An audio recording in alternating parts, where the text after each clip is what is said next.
un objet aussi que j'ai découvert qui va vraiment accroché immédiatement mon regard, c'est les capes à la manufacture de Sèvres, et surtout avec ce côté anthropomorphique, où avec deux couleurs et une ligne, vous faites d'un objet un personnage, littéralement, oui. et avec une pureté de forme absolue. C'est aussi, là aussi, l'intention est un peu différente, c'est-à-dire quand on est invité à Sèvres, moi j'ai commencé à regarder ce que c'était, de rentrer un peu dans les archives, etc. Et je me suis dit, j'ai pas envie d'avoir une forme matanique, Crasset, voilà, qui vient s'inscrire dans Sèvres. Je pense qu'il y a suffisamment de formes déjà là, parce qu'il y en a, voilà, ça existe depuis des décennies, comme on le sait, à la demande de Colbert, qui veut en fait redonner une espèce d'identité à la production française, et plutôt qu'éviter que les aristocrates à l'acheter en fait de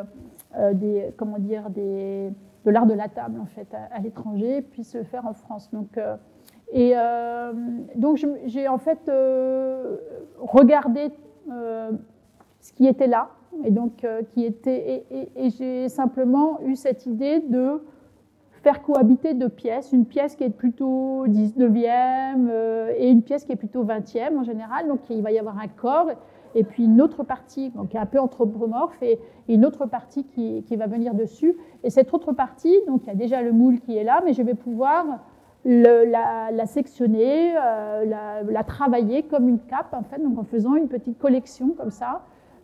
Bien sûr, en ayant un peu des réminiscences de gens que j'aime dans la mode, qui peuvent être Courrèges, par exemple, qui avaient cette capacité à travailler sur des formes très épurées, très vives, et qui facilitaient en même temps le mouvement. Voilà, donc j'ai fait une petite collection de capes. On en a fait plusieurs, d'ailleurs.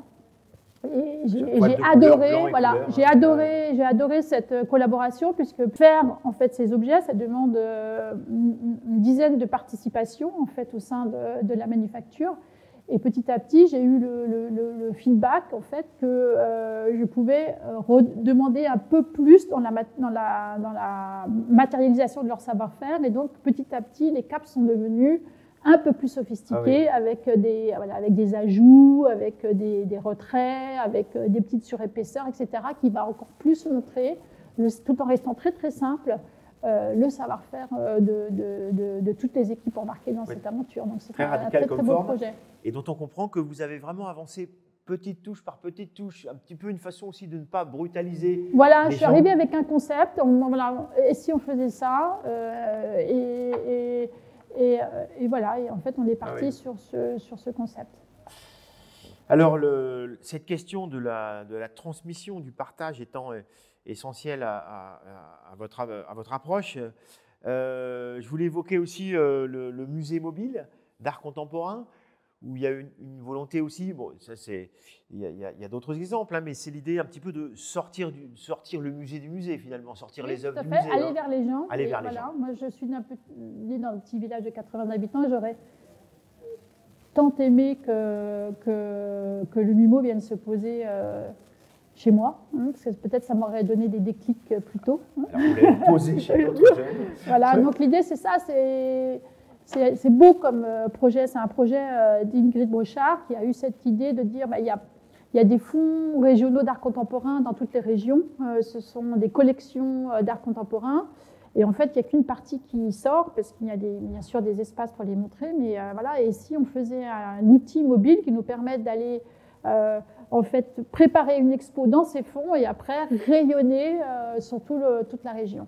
Et voilà, et donc c'est un très très beau projet. J'ai été très contente de matérialiser en fait à partir d'un camion existant et de faire en sorte que ça devienne une vraie surprise quand ça arrive au village, qu'on a l'impression que ça soit un peu comme un cirque, vous voyez, et que ça soit coloré, que ça se déploie, qu'on invite à s'asseoir d'un côté, et après bien sûr on va monter à l'intérieur pour découvrir des expositions qui sont très intéressantes, parce que l'idée c'est pas de montrer des grandes pièces monumentales, c'est plutôt de donner plein de petits stimuli pour que les enfants, puisque c'est d'abord adressé aux enfants, puissent trouver des choses qui leur parlent en fait, et bien sûr après le soir ils vont faire visiter les parents en employant leur propre termes et voilà, et en montrant un peu à leur façon l'intérieur. Donc je trouve que c'est un projet qui fait vraiment sens aujourd'hui dans cette idée d'aller vers et de démocratiser en fait l'art contemporain. Et sur cette idée aussi du partage, de l'espace, du lieu de vie pour une durée limitée. Vous avez fait designé quelques hôtels, dont j'en ai noté un, Dar Hi Nefta. Et j'ai pris une phrase que je vous ai entendu prononcer. C'est un hôtel où on ne vous porte pas vos valises. Et cette idée m'a aussi... Ah oui, ça datait déjà du hôtel à Nice. Hein, c'est-à-dire... Oui, c'était avant. Oui, c'était avant. Oui. Voilà. Donc je fais des hôtels avec deux personnes avec qui je travaille depuis plus de 20 ans maintenant, Patrick Elouargui et Philippe Chaplet, qui sont en fait à l'origine pas des hôteliers, mais des gens qui sont devenus hôteliers. Et en fait, c'est une grande joie de travailler avec eux parce qu'on fait toujours des projets très singuliers. Donc le premier, c'était le hôtel à Nice, où c'était vraiment un hôtel expérimental. Et donc le Dari est cette fois-ci en Tunisie. C'est une retraite. C'est une retraite dans une petite ville qui s'appelle Defta, qui est dans le sud tunisien, donc qui est vraiment aux portes du désert. Et donc l'idée, c'est de se poser là et de quelque part se vider pour mieux laisser rentrer la culture tunisienne, qui est une culture tunisienne spécifique, parce qu'on est dans le désert. Mais c'est aussi l'idée de quelque part faire pouvoir faire de l'introspection, puisqu'on est face au désert, on est face à la palmeraie. Donc il y a vraiment cette idée de faire le point aussi avec son parcours de vie, donc de se laisser aller, de se poser et d'être ensemble en fait. Hein. C'est des toutes petites structures. L'idée c'est justement s'éloigner de ces hôtels, où on est 300 ou 200 ensemble. L'idée là, c'est plutôt de partager un moment de vie. Et on peut rien faire, mais déjà le fait d'être dans ce cadre, de s'ouvrir, de réfléchir différemment, c'est déjà beaucoup pour certains. Et puis, j'ai l'impression que comme si vous ne pouviez pas vous en empêcher, il y a une espèce d'ouverture sur notamment les gens qui y habitent au travers d'un lieu qui est associé, qui s'appelle le Palm Lab, qui est ouvert là sur le public qui ne vient pas nécessairement dormir à l'hôtel. En fait, l'idée, quand on fait des hôtels avec Patrick et Philippe, c'est toujours plus que faire un lieu. En fait. Il y a toujours à Nice, c'était vraiment l'idée de défendre la culture électronique, en fait, hein, parce c'était une ville qui était assez conservatrice de ce point de vue-là. Là, on est dans un endroit où on a une palmeraie, mais elle n'est pas forcément en bon état. C'est la palmeraie d'origine. On a planté des palmiers de façon intensive un peu plus loin. Et donc, cette palmeraie qu'on appelle la corbeille, qui est la corbeille d'origine, elle est en quelque part malmenée. On n'a plus les 3 niveaux de culture avec le potager, les fruitiers et le palmier. Il ne reste plus que le palmier. Donc, avec le Palm Lab, c'était l'idée justement d'essayer de fédérer, de regarder ensemble que faire de cette palmeraie. Dans certains endroits équivalents, ils ont décidé de passer à une culture biologique, par exemple, ce qui a permis de remotiver tout le monde autour du lieu. Et ici, à Nefta, c'est un peu plus compliqué que ça, puisque les parcelles sont très, très, très divisées. On peut avoir quelquefois aussi une personne qui a un seul arbre, vous voyez, mais c'est quelque chose de très fort, en fait, puisque pouvoir manger des dattes en fait, de son propre palmier, ça reste quelque chose de très, très ancré en fait, dans la culture tunisienne. Et puis aussi une pièce où il y a encore une collaboration avec un musée, c'est avec le Centre Pompidou Saul et les Houphis. Alors là, il y a vraiment l'idée de raconter une histoire, parce que déjà, Saul et les Houphis, c'est l'histoire elle-même. Vous remettez un petit peu au goût du jour l'idée du manège, mais avec des vraies différences. Oui, c'est pas un manège, parce qu'en fait, le manège, je trouvais ça un peu limité. D'ailleurs, vous n'utilisez même pas le mot manège. Non, c'est pas un manège, en fait, c'est plus une plateforme, on va dire. L'idée, c'est quoi? Alors, j'ai essayé de recréer les spectacles de fin d'année dans une école où, en fait, les parents viennent regarder les enfants, il y a une certaine émotion, les enfants font un effort voilà, de participation, voilà, et puis il y a une espèce d'émulation commune. Et vous faites pédaler les parents. Voilà, et là l'idée, c'est de dire, on va essayer de faire ça. Donc, on a, en fait... bien sûr, des chants. On a une histoire, donc c'est Saul, qui est en fait un Saul pleureur, hein, qui est en fait un magicien environnemental, on va dire, qui a la capacité de retourner en arrière. Donc on peut faire 3 tours en avant, 3 tours en arrière, 1 tour en avant, pour rebifurquer de façon différente, en fait. Donc il peut réparer, en quelque sorte, un certain nombre de bêtises que nous, humains, on a pu faire. Et ce saule, il est en fait comme un saule pleureur, donc voilà, et il a embarqué autour de lui un certain nombre d'animaux. Et les enfants sont invités en fait à rentrer sur cette plateforme avec ces animaux et ces personnages, à jouer un rôle, et notamment le rôle du Houpies. Le Houpies, c'est un petit personnage avec une houppette, hein, et en fait, cette petite houppette a la capacité de rentrer en communication avec le monde animal et le monde végétal.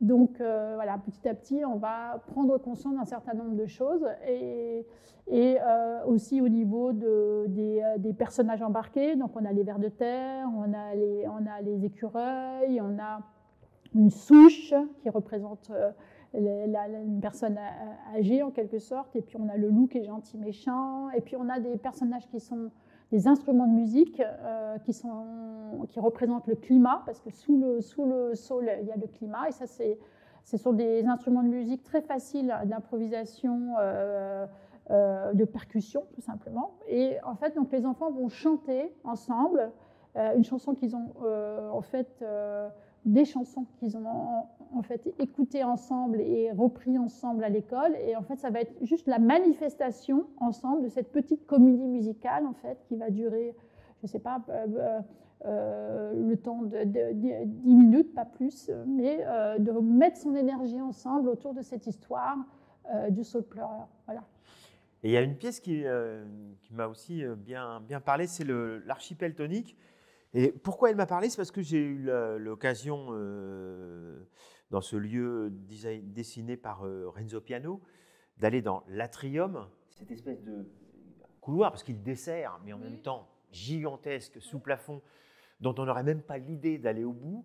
Et là, je vous imaginais arriver dans ce lieu, la première fois, et de se dire, mais comment je vais faire? Qu'est-ce que je vais faire, quoi? Parce que c'est tellement énorme. Oui, c'est un lieu qui est très impressionnant.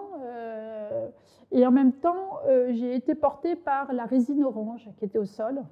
Et je me suis dit, ça, c'est bien. Il le fait souvent, hein, Renzo Piano. Il ne met pas beaucoup de couleurs généralement, mais il ose avoir des sols très colorés. Et je me suis dit, bah, ça fait comme une espèce de liquide, en fait, une espèce de mer un peu spécifique. Donc moi, je vais travailler sur des îlots, hein, d'où l'idée de l'archipel, pour accueillir, pour redonner de la centralité, c'est-à-dire que c'est en effet un endroit de passage très très important pour l'école, mais si on remet des îlots qui proposent une centralité, les gens vont venir se poser, les chercheurs, les étudiants vont venir se poser sur ces îlots avec différents types de confort, différents types de temporalité et différents types d'être ensemble, en fait, différentes façons d'être ensemble. Et bien sûr, avec deux endroits qui sont aussi des systèmes où on peut, un système de table par exemple, qui peut, avec des modules, qui peut s'allonger et devenir une espèce de grande table d'hôte infinie en fait, ou se morceler, et un système d'assises aussi. Donc en fait, on a ces îlots plus 2 systèmes évolutifs qui vont permettre en fait de s'approprier cet espace et même de les retirer complètement, puisque 2 ou 3 fois dans l'année, en fait, il y a des événements dans ce lieu, et donc le mobilier, ces structures, parce que c'est plus que du mobilier, vont être en fait mis dans un endroit particulier pour pouvoir bénéficier de tout l'espace. Alors, et puis, avant de terminer, on ne pouvait pas ne pas évoquer ce lieu que vous avez choisi. Oui, on retrouve le jaune de ce livre ici, qui est un jaune qui, je pense, caractérise aussi un petit peu votre travail. Alors, on est chez AWARE, qui veut dire Archives of Women Artists, Research and Exhibition. Et ici, je vois, d'ailleurs, en arrivant, j'ai vu le livre d'Orlan, celui de Camille Enrault, d'artistes qu'on connaît dans l'art contemporain, et puis d'autres. Villa Vassiliev, c'est l'atelier de, j'ai oublié son prénom, Vassiliev, l'artiste. Oui. Et donc, comment vous êtes arrivé là? Qu'est-ce que vous avez voulu dire? Alors, la première collaboration avec AWARE, alors déjà, moi, c'est une association que je trouve très importante, puisque leur travail, c'est de redonner une visibilité aux femmes artistes, en fait, qui ont manqué de visibilité, soit parce que le mari avait pris toute la couverture, soit parce que voilà, elles avaient quelque part, on le sait, il n'y avait pas les outils en fait adéquats pour les mettre en lumière. Et c'est un travail d'archivage. Donc en fait, il y a, donc la première collaboration, ça a été de faire un lieu, une structure pour faire des expos. Donc une structure qui va voyager et une scénographie, on va dire, qui permet en fait de présenter tout ce travail d'archivage et donner une visibilité à ces parcours de vie de femmes artistes. Donc ça, c'était la première collaboration. Puis après, AWARE a déménagé dans ce lieu et donc j'ai été invitée à mettre en place leur lieu de travail dans ce lieu qui est assez atypique parce qu'en effet, il y a cette rue qui est très, très verdoyante. Avenue. Voilà, c'est un très beau cadre, très lumineux. Avec cette idée de créer un espace spécifique pour les enfants en bas qui n'existait pas, puisque maintenant AWARE fait un certain nombre de podcasts, etc., dédiés aux enfants directement pour apprendre à connaître les artistes. Et puis cet espace où j'ai créé cette bibliothèque illimitée, en fait infinie, qui va se remplir au fur et à mesure des livres, en fait, des artistes. Donc c'est un endroit où on peut se poser. Chacun d'entre nous peut venir se poser pour venir consulter.